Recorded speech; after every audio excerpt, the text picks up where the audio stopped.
Thanks, everyone. Thanks for the warm welcome. It's been a great conference so far. There's so much interesting stuff going on that it feels like it's actually been a couple days rather than just one. But I'm in sort of a fortunate position in going on day 2 that I can already sort of like put my results in the context of other things that have gone on. So I'll try to make some connections where I can across some things that some other people might have seen already. And for those of you who were here for the last talk in this room, to the extent that I have any charisma, I'll try to wield it responsibly.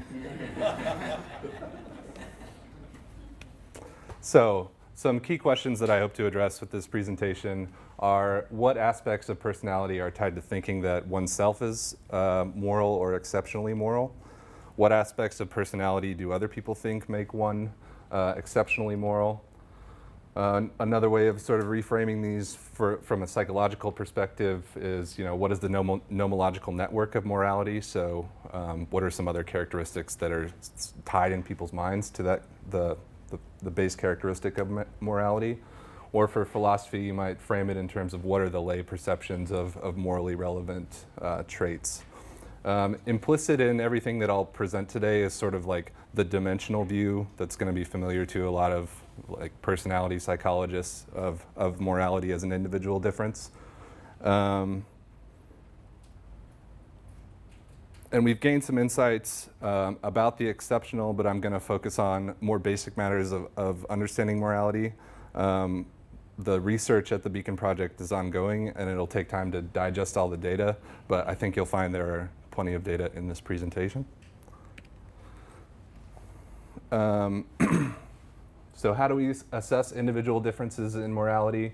Here we're going to report on 2 sort of broad strategies. We have a section on self-report methods and then a section on nomination procedures. And across those, they make use of at least 4 of the strategies provided in the white paper from the beginning of the project.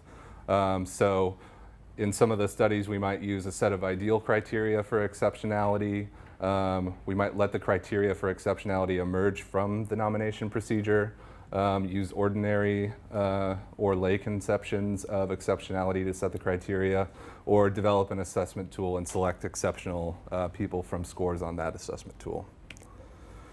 So, especially related to that last point on the last slide, I'm going to introduce a little bit of information on the new moral characteristics questionnaire that we've been developing and employing in a lot of our research. In some of the studies, that's going to be a predictor or the dimension along which we select people as exceptional or average or indifferent. But in other studies, it's going to be as sort of a criterion. So if people are nominated to be exceptionally moral, is it the case that they're rated as very high on those moral characteristics? And then, yeah, I'll review the findings from that self-report approach and the nomination approach in turn. So the moral characteristics questionnaire, the purpose was to design and validate a measure of moral character in order to provide a firmer foothold for inquiry into the nature of moral character. We were sort of surprised to find out in reviewing the literature that there actually is no measure, to our knowledge, in the published literature that purports to measure both global moral character and moral domain-specific traits. So for example, the Moral Foundations questionnaire, which pops up quite frequently here, is about what people deem as relevant to morality, not whether they see themselves or others as having potentially moral character traits. So we hope that this will be a useful contribution to the literature by having a more sort of tailor-made instrument for these purposes. And with a valid measure built for the task, we can draw firmer conclusions about what moral character is related to. So the measure covers global morality. So in general, like, does the respondent find themselves to be a generally moral person, sort of all across the board? But then we also have these domain-specific traits for compassion, fairness, honesty, loyalty, purity, and respect. You can decide for yourselves if you find those to be virtues or not, but they seem to crop up pretty frequently as morally relevant character traits.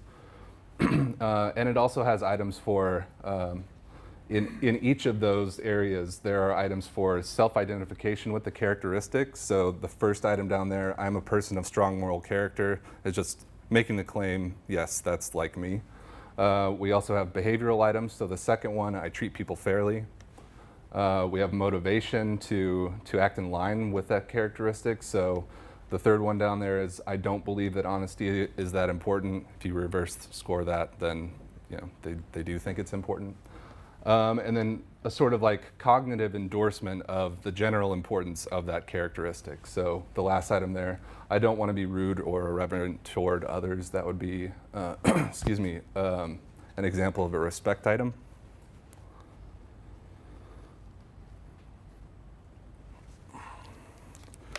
So we developed the questionnaire across numerous studies, at least 16 in terms of like sort of iteratively tinkering with the items, trying to improve those, and also maybe changing the domains we're even focusing on in some cases. But eventually we get down to at least 9 studies where we have sort of a fairly polished measure. And across those 9 studies, the average alpha for the global characteristic is 0.82, fairly respectable. And fitting that in a structural model, we have decent fit there. And these fit statistics are from a sample of 10,000 people who completed the instrument.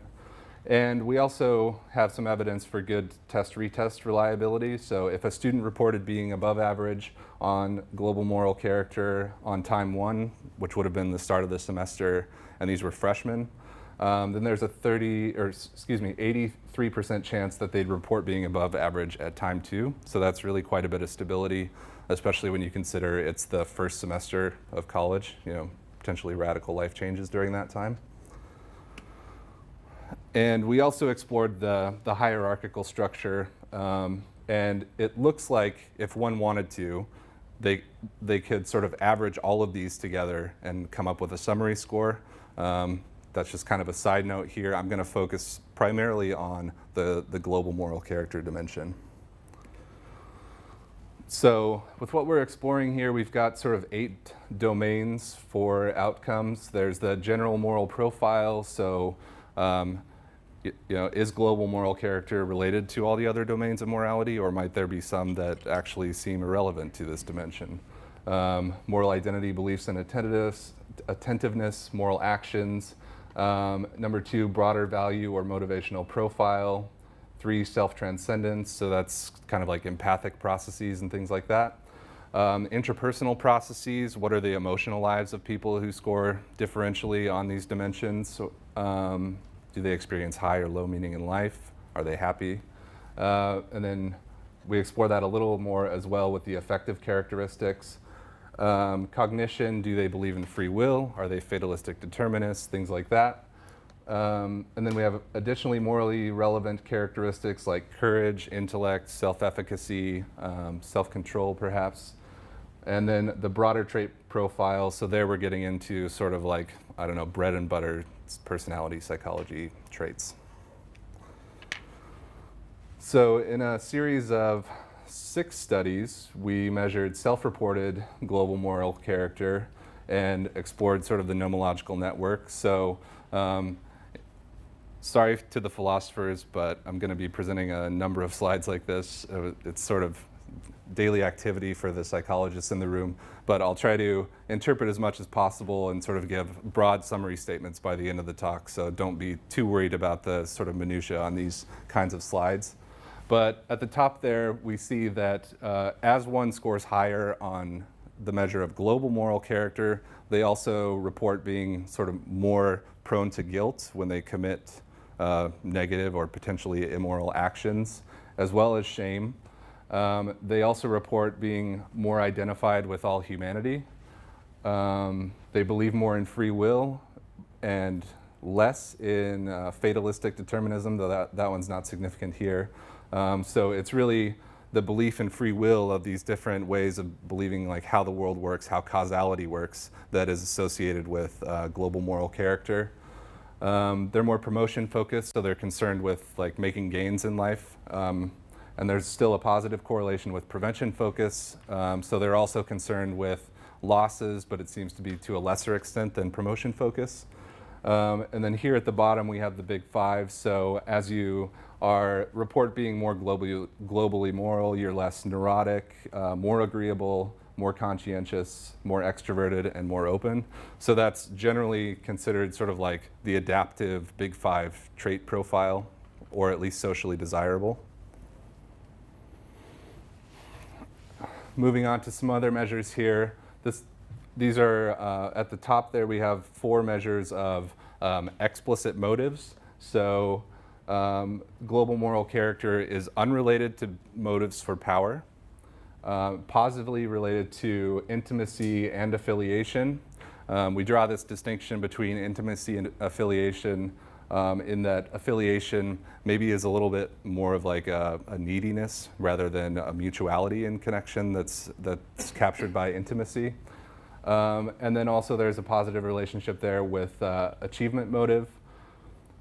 They also report being less, so the AI here is an instrument that measures people's value systems, and the scores that are reported here are centrality scores. So subtracting out the average of everything that they rated, sort of how central is that dimension to their sort of value system.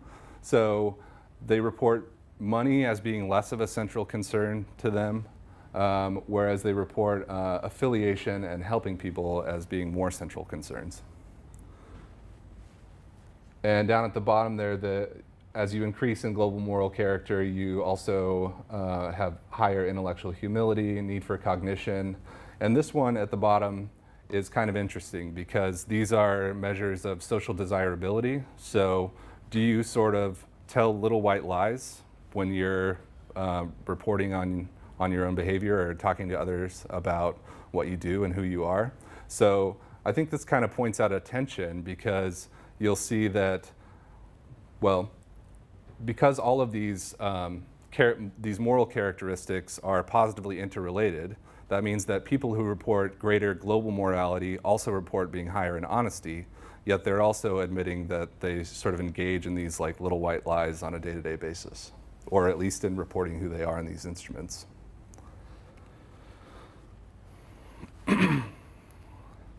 Moving on here, they also indicate that moral identity is central as they score higher on global morality. They are less morally relativistic and exhibit greater moral tolerance. Here we have the moral foundations with the MFQ. So as you increase in global moral character, you're more likely to state that you are concerned with all of the moral foundations, and you can see the size of the effects there. They're all about to an equal degree. Here with the progressivism, that's sort of pulling out the values that progressives tend to really focus on or think that are relevant to morality, less the ones that they don't think are that relevant to morality. So progressives tend to focus on harm and care and fairness, and less so on in-group loyalty, authority and respect, and purity, sanctity. Conservatives sort of have equal concern for all of those things. So according to that, the global moral character dimension doesn't skew in terms of progressivism in those moral concerns. However, it is related to political orientation when we take a typical measure of how socially conservative are you.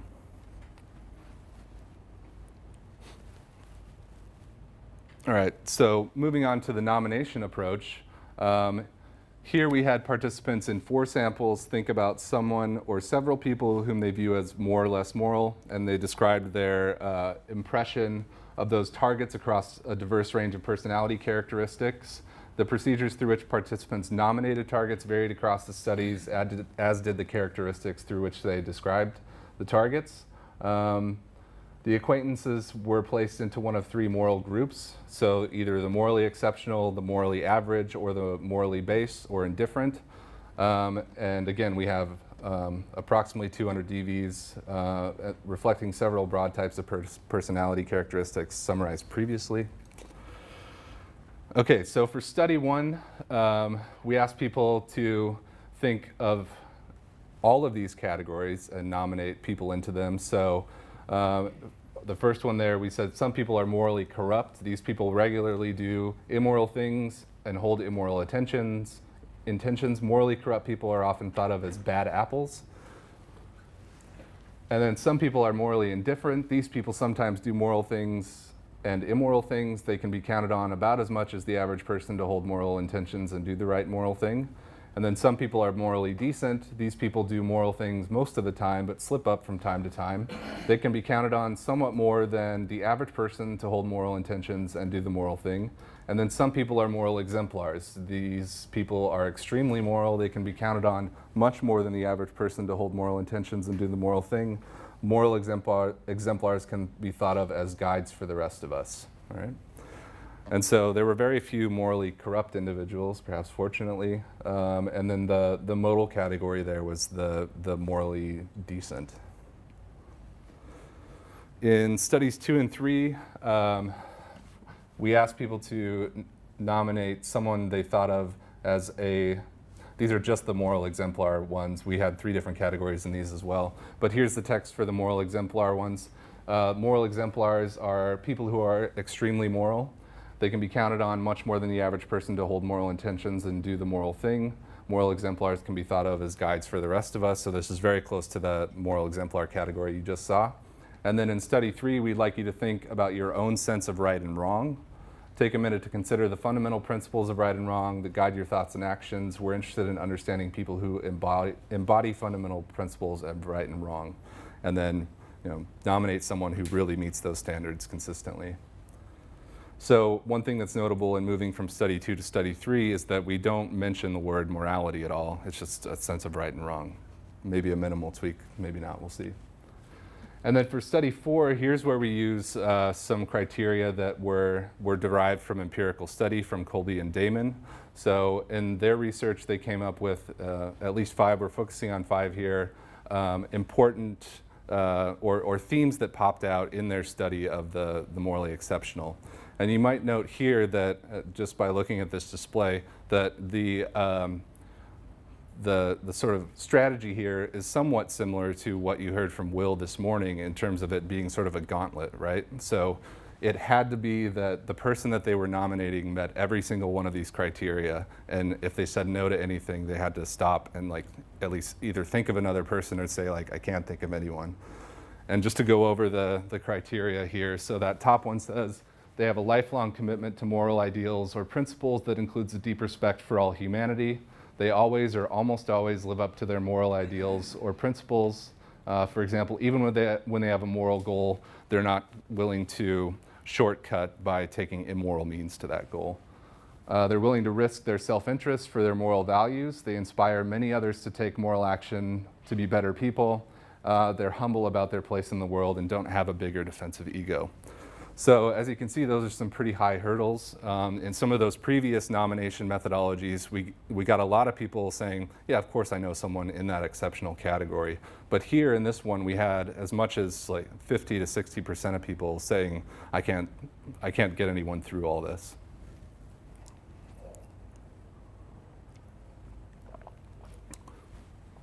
So what I'm going to present in the next slides is going to be a little different from the first section. Those were all correlation coefficients. What I'm going to present next are the R-squareds that come from the between group comparisons. So you can think of the R-square as how much variability is explained by the groupings in the dimension of focus. So where there's a positive going relationship, which will be in black, that's basically what you would see if you were to plot it out. And then for the negative going relationships, which are not going to have a negative sign, they'll just be highlighted in red. You can imagine this is what those generally look like. So here we have the moral characteristics questionnaire results, and we can see that the groupings moving from indifferent to average to exceptional really explain a lot of the difference in these moral characteristics.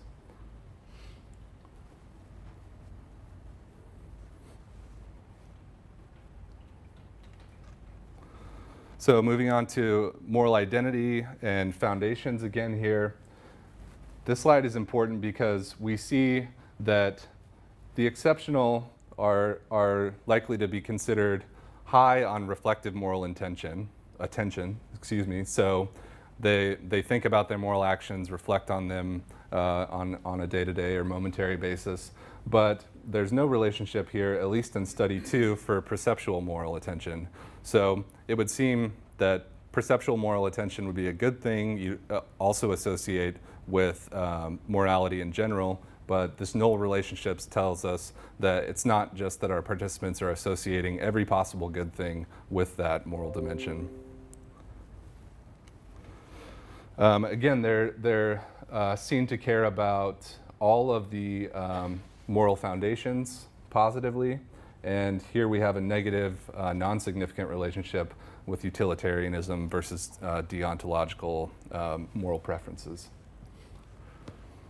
Moral actions, they are, as you move into the exceptional category, other people do believe that they commit more moral actions on a day-to-day basis and across all of these domains. They're seen to engage in slightly more low-risk activism, but not high-risk activism. So that's potentially interesting. They're also seen to have things like compassion and honesty as primary motives, guiding all their actions.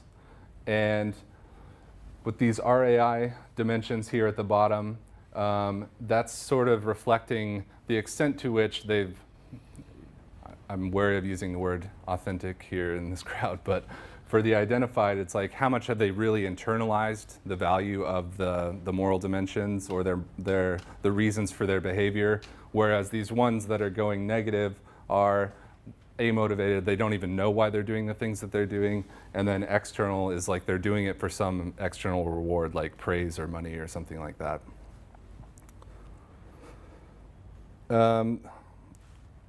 Yeah, I think I'll move quickly through this one. Basically, with the AI, we see the same kind of patterns as we did with the self-report.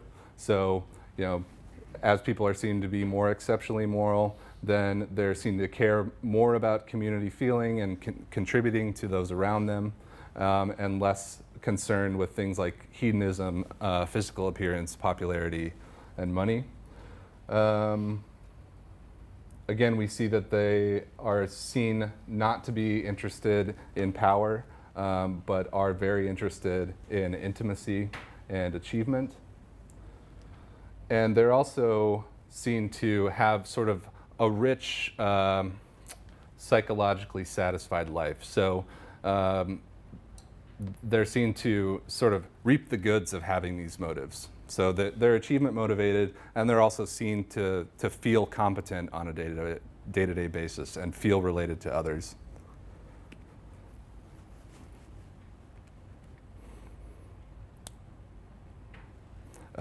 You'll note here, identification with all humanity, very similar effects as we got with the self-report data. And also, the more moral people are seen to be more concerned, to the extent that they're concerned about the environment, it's for either altruistic or sort of intrinsic reasons for the biosphere. So the biosphere concerns is like, I care about the plants, I care about the animals. The highly moral are seen to be more self-reflective, have a preference for intuitive processing. So they're seen to both have a high need for cognition, but sort of also rely on their gut. These next 5 are just different dimensions of meaning in life. So coherence is they feel that their experiences make sense. Purpose, they wake up knowing what they're doing in life or doing that day. Vitality, they're sort of energized in doing that. With the next 5 there, those are all forms of wisdom. So they're seen to be emotionally wise. They're humorous, so not just dry and dull. They're seen to engage in sort of reminiscent nostalgia to inform their daily activities. And they're also, this is a very strong effect, they score highly, or they're seen to be non-attached in the sort of Buddhist tradition of the word. So non-attached to the self, the world, possessions, anything like that. So that finding fits with the values profile that we saw earlier.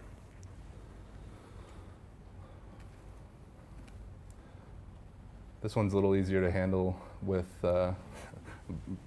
verbally and with some pictures. So this fits again with the self-report data. They're likely to experience guilt and or shame if they engage in negative behaviors.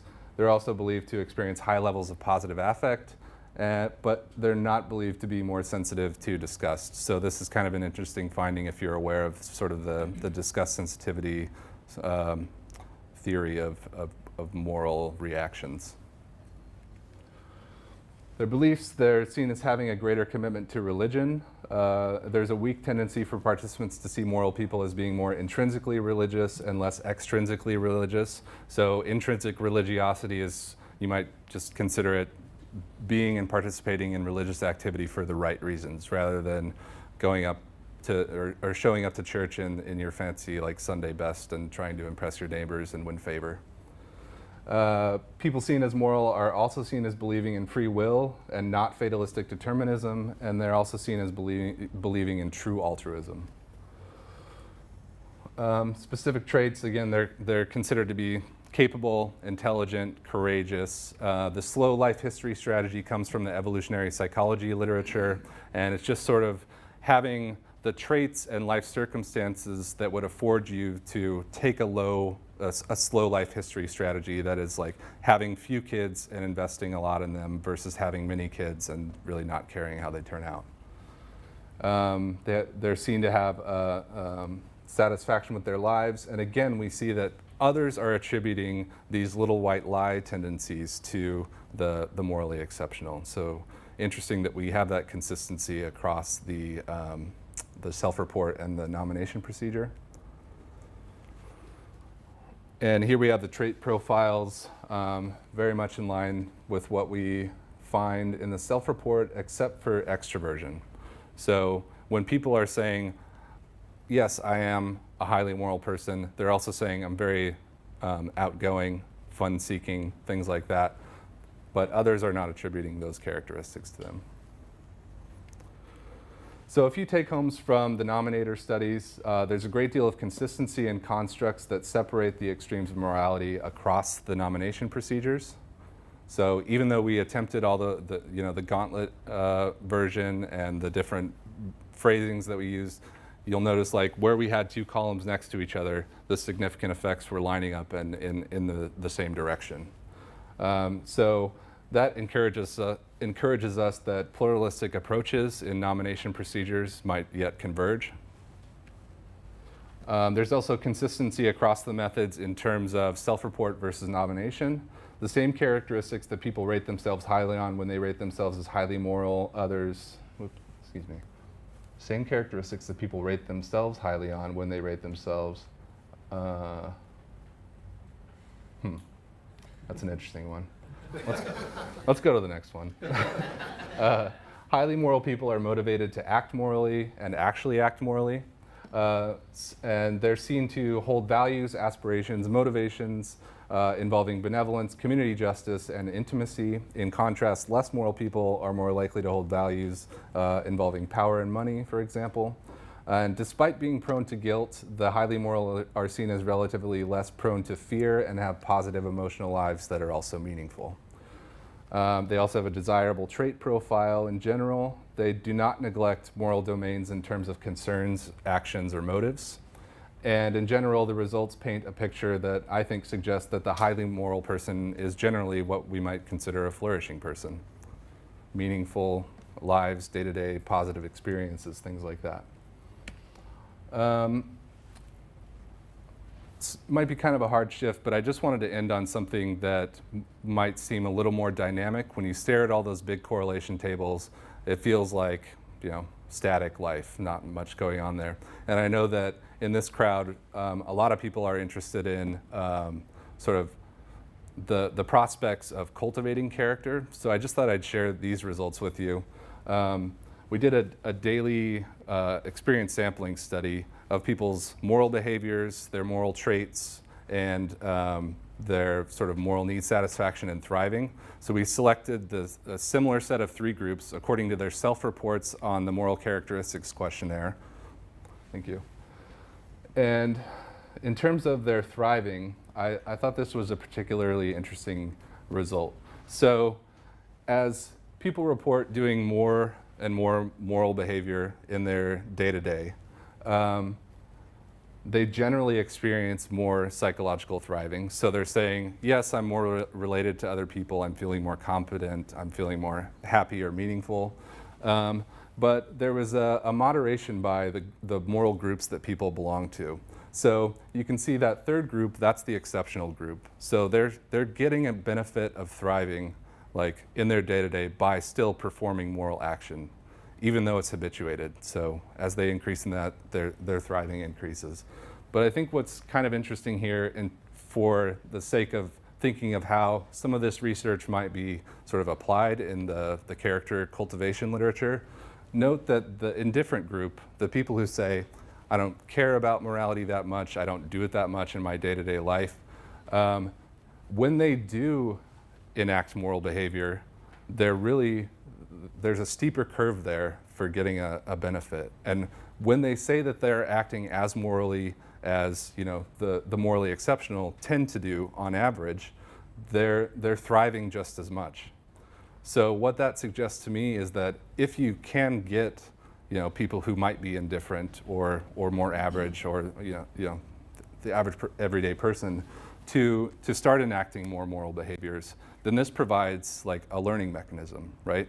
They're feeling those positive effects from engaging in moral behaviors, then they might start to habituate to it via these positive experiences that they get from it. So that's the dynamic picture I wanted to paint at the end there. And on that note, thank you all for listening.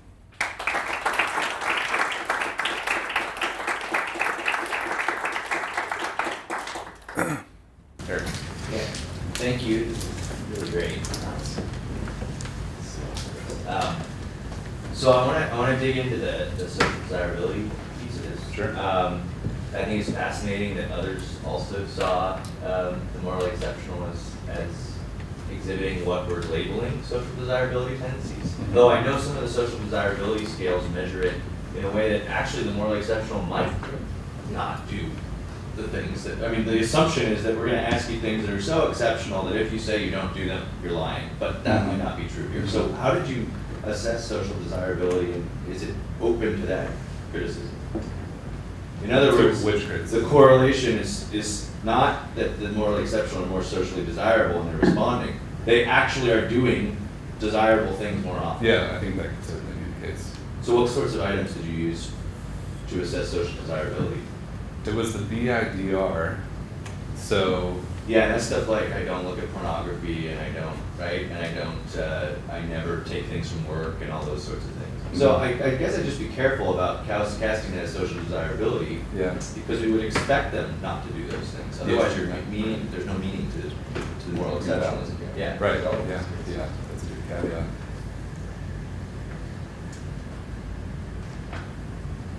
Yes.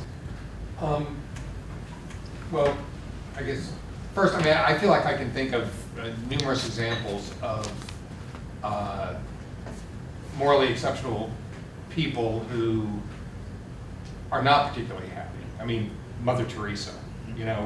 After she dies, we get her journals, and she's like 20 years of the dark night of the soul. So that's one thing. But I guess I'm thinking of a particular subset. So have you looked at all on how becoming a moral beacon, meaning one that others look to, and being aware of yourself as a moral beacon, whether that increases someone's satisfaction with their moral excellence, or maybe not with their moral excellence, in their moral excellence, or does it decrease? Because it seems to me that being knowing yourself to be a moral exemplar could be an incredible source of anxiety, right? Because we all have feet of clay, right? And the idea that my moral failings could not simply reduce my flourishing, but could also reduce the flourishing of others, could be an incredible source of anxiety. So I'm wondering, have you thought at all about how you might investigate that aspect of the way in which being a moral exemplar could actually make you more unhappy? Yeah, I think it raises the stakes on everything, right? So it could be, kind of a double-edged sword. Like, if you become aware that you're an effective moral beacon, then you should sort of experience the competence satisfaction that comes along with that. You might be achieving your goals of making the world a better place as you're becoming aware of being a beacon. But you're right. I mean, there's a chance there where, you know, if the beacon is too hard on themselves in a way that's like discrepant from what's really going on, then that could be a source of anxiety and negative affect and things like that. And if they start sort of functioning less adequately as a moral beacon, then yeah, they're subject to anxiety and feelings of failure and things like that. So I'm not sure about like specific I mean, we have a study that we're running right now where we went out and sought like beacons in the community that other people nominated in the nonprofit sphere. And we're going to do a daily experience sampling study on that population. So I think we'll be able to address some of these questions directly fairly soon, actually. Yeah. Sure. I had a sort of fairly general non-psychologist question that I think links to both the beginning and the end of your paper. The sort of the stability when you were creating your scale, the test retest stability, and then the dynamic sort of thing at the end. So really, clearly you thought that test retest stability was a good thing, showing that your scale was stable. And then you mentioned the fact that this was done through the freshman experience. So you might think that, as you referenced, was a classic time when somebody might either grow in reality or drop off. Clearly you were pleased that it remained stable. So is the assumption behind it that once people have reached 18 years of age, that these kind of moral characteristics are now fixed and relatively settled? And if that is the position, is that an empirical finding, not from global scales, but from local scales and character traits? Yeah, so I'd be wary of making strong developmental claims just based on that snapshot from one semester. And also that first statistic that I presented about, you know, the 83% chance that they'd put themselves in the same category, that's a false category that we created. So there's could still be a relatively large amount of change in their scores, but still they're making that cutoff that they made the semester before. So that maybe belies some of the variability that's actually lurking there. Yeah. Does that answer most of your question? Yeah. Or? So it's not an absolute assumption that people beyond the age of 18 aren't going to develop in character. That's not... Right. I mean, that's I think why we have universities. But Yeah. Okay. Yeah. So I'm from theology, so forgive this is a bit of a remedial question, but it's a crossover question. So in the history of at least the Christian tradition, there is this distinction made between people who have a proper awareness of their failings and live a kind of humble or penitent life and awareness of where they fall short. And there seems to be at least an indication that the more holy somebody is, the more aware of and concerned by their failings they are. In psychology, you mentioned that there was a category of the neurotic here, which is, you know, a negative characteristic in terms of development and flourishing and things. What differentiates like a proper conscientiousness towards, you know, one's own character and failings from neuroticism, sort of bad, what the Christian tradition would call scruples? So that's sort of the bad sort of obsession with the tiniest little failings that you might have. And there's like a big tradition with that. This is like a lot of Christian saints went through this process of just being just way overly obsessed, and then they were able to sort of break free from that. It seems like there might be something correlative in psychology with this idea of the neurotic. How do you separate like a proper awareness? So like the Dunning-Kruger effect would be like on the opposite end of the neuroticism, like where you just are completely ignorant of what you don't know, and so that increases your confidence. So where do you draw a line and say that somebody's gone into a kind of neurotic obsession with their failings, maybe? Well, a couple of thoughts on that, I guess. One is that I think that this comment kind of ties to some things that Alan has said about this research in the past, that like if you're actually getting exceptional people, are they going to report themselves that high, or are they going to exhibit either some downgrading of themselves according to neuroticism and like high standards in that domain, or through, you know, humility processes or something like that? And those are concerns we have to, I think, investigate more. But yeah, I think that you would see someone, well, my hunch is that a fairly exemplary person who's neurotic might not give themselves as much credit, in short. Yeah. Does that address the thought? Yeah, I'm just wondering about how to measure how they might go beyond that, because it seems to be something of a history of a development from the Christian tradition of wrestling with obsession and then getting to the point where you're able to filter some of that out, let it go. Yeah. I mean, if you're sort of on the trajectory of becoming a beacon, hopefully you're in a community where you can get some fairly accurate feedback about what you're doing and stave off some of the, neurotic, totally internal processes that might sort of hold you back. Yeah. Yeah. I have a question on the non-attachment correlation, and you mentioned that like matches nicely with the low value put on like money and prestige and power and stuff. But what about like the opposite? So like the valuing of intimacy or justice or community, or those are still values, right? They're still attachments. So like what explains, like, so I guess I'm just confused on what non-attachment is, and is it just non-attachment to like material goods, or is it non-attachment to everything? And then if it's everything, why don't we get the same effect with like the intimacy, justice, community? Yeah. So the non-attachment it kind of captures everything, right?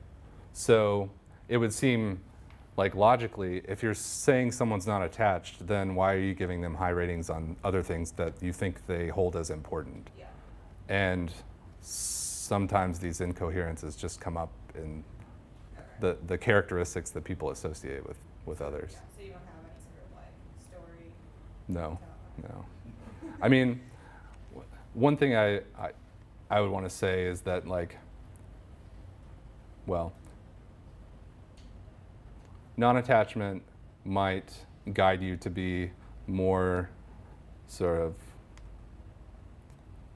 engaged with like the things that, even if you're not that concerned with being happy or not suffering or not having possessions or anything like that, by being non-attached, you might become more aware of the things that are still actually making you happy.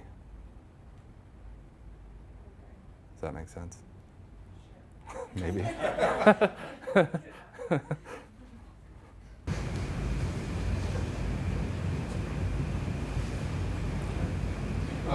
Just on that last point, Thomas Merton has this phrase that he uses at the end of his book, New Seeds of Contemplation, where he talks about how we have to forget ourselves on purpose, which I think sums up this paradox of non-attachment, right? That we become attached to the notion of being not attached, right? But then somehow, through some kind of spiritual or mental jujitsu, you somehow turn that on itself, so you become detached even from detachment. Right? So, It's nice. Yeah. I mean, I think the scale development is great. It will be very useful. And of course, I'm particularly interested in the dynamic story that you told at the end. And I wonder whether it's possible with your data to look at intra-individual links between having engaged in the moral behavior and positive feelings. Because the story that you told is that there might be some reinforcement going on, that even and in particular those that describe themselves as indifferent to morality actually gain positive affect from engaging in these behaviors. And I wonder whether from your data it's possible to look at, like, from moment to moment, whether people actually, how much intra-individually having engaged in this behavior is linked to an increase in feeling good. So, I guess I'm not clear on what you mean an intra-individual in this case. How would that be different from what I've presented? I think you aggregated, right? You aggregated across some time and showed that people who reported 7 moral behaviors were more positive than people who reported 0 moral behaviors. Well, yeah, in the graph it's aggregated, but we have sort of like the multi-level within and between analyses. Yeah. The paper right now is under review for a special issue of motivation and emotion, so I could send it to you if you're interested. Sure. Okay. Yeah. One of the talks we saw yesterday from Erica Carlson was she found that there was sort of 2 categories of self-reported moral exemplars and then other reported moral exemplars, and that they didn't overlap very much. And I was wondering if you have any data on the self-other correlations. Unfortunately, no. That is kind of tied in, though, with this data collection on the justice exemplars that I had mentioned previously. So we might be able to get a glimpse of that more concretely then. Yeah. I think that's all the time we have. I'm happy to talk to you. Okay. Yeah. Thanks, Mike. Now it's lunch in the main dining area, so if we want to say thank you again and then head that way. So.